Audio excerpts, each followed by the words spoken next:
ব্রাজিলের চিকিৎসক Edmar ম্যাসিয়েল Marcelo বোর্গেস এবং তার দল সান্টোসের ক্ষত স্থানে মাছের ছালের প্রলেপ দিয়ে চিকিৎসা করার সিদ্ধান্ত নেন, আর শেষ পর্যন্ত পরীক্ষা নিরীক্ষার সফলও হয়ে যান তারা। ব্রাজিলের গবেষকরা বলছেন, পোড়া ক্ষতের চিকিৎসায় তেলাপিয়া মাছের ত্বক ব্যবহার করে সাধারণ উপায়ে চিকিৎসার চেয়ে কম সময়ে সুফল পাওয়া গেছে। এই চিকিৎসায় বাড়তি কোনো ওষুধের প্রয়োজন হয় না। ক্ষতের জায়গায় সরাসরি তেলাপিয়ার ত্বক লাগানো হয়, তারপর ব্যান্ডেজ দিয়ে সেটিকে আটকে রাখা হয়। কোনো ক্রিমের প্রয়োজন নেই। প্রায় 10 দিন যাওয়ায় পোড়া ক্ষতের স্থান থেকে সেটি খোলার সময় রোগী ব্যথা পান না। তেলাপিয়ার ত্বকে মানুষের ত্বকের প্রায় সমপরিমাণ আর্দ্রতা আর কোলাজেন প্রোটিন থাকে। এছাড়া তেলাপিয়ার ত্বক মানুষের ত্বকের মতোই রোগ প্রতিরোধী বলে জানাচ্ছেন গবেষকরা। তাদের দাবি, তেলাপিয়ার ত্বক ব্যথা উপশমে সহায়ক। মানুষের শরীরে ব্যবহারের আগে তেলাপিয়ার ত্বককে জীবাণুমুক্ত করা হয়। বিভিন্ন স্টেরিলাইজিং এজেন্ট ব্যবহার করে এটি করা হয়। একবার জীবাণুমুক্ত করার পর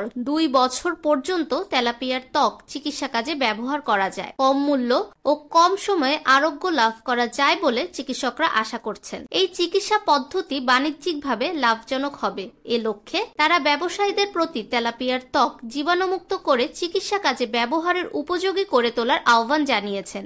ফাহমিদা বিনতে আনোয়ার, নিরপেক্ষ নিউজ ডেস্ক, ঢাকা।